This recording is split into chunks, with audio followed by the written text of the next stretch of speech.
Assalomu alaykum. Sizlar bilan biz bugun bifshteks tayyorlaymiz. Bifteksga men salamka qilmoqchiman. Mana kartoshkalarni to'g'rab oldim. Yog'ga solib oldim. Uni yoniga makaron va ozgina guruch solaman. Bo'ldi. Ustiga keyin galyashini tovuq go'shtidan tayyorlamoqchiman. Makaronga suv soldim, suv qaynatib qo'ydim. Mana suvimiz ham qaynab chiqyapti. Unga tabga ko'ra tuz solamiz. Makaronni suvga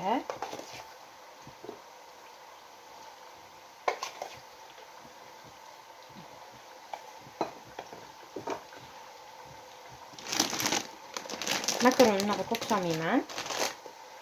Kam solaman. Chunki hamma ham makaronni yaxshi ko'rmaydi.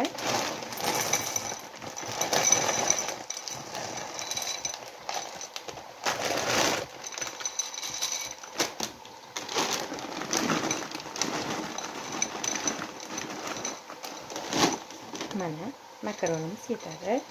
Makaronimizning anaqasi shakli juda ham chiroyli, mana gulli. Shu makaronni solamiz. Mana suv qaynab chiqdi. Endi buni tuzi erishi uchun bitta aylantirib olamiz.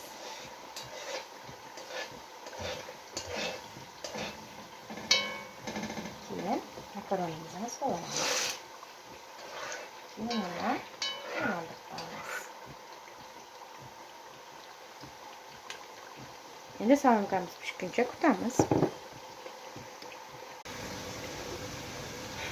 Mana kartoshkamiz pishdi. Friyamiz.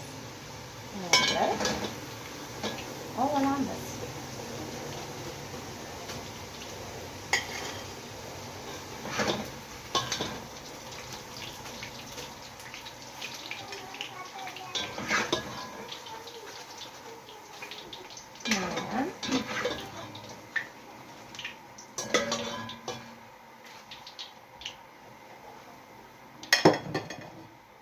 Endi qolganini solamiz.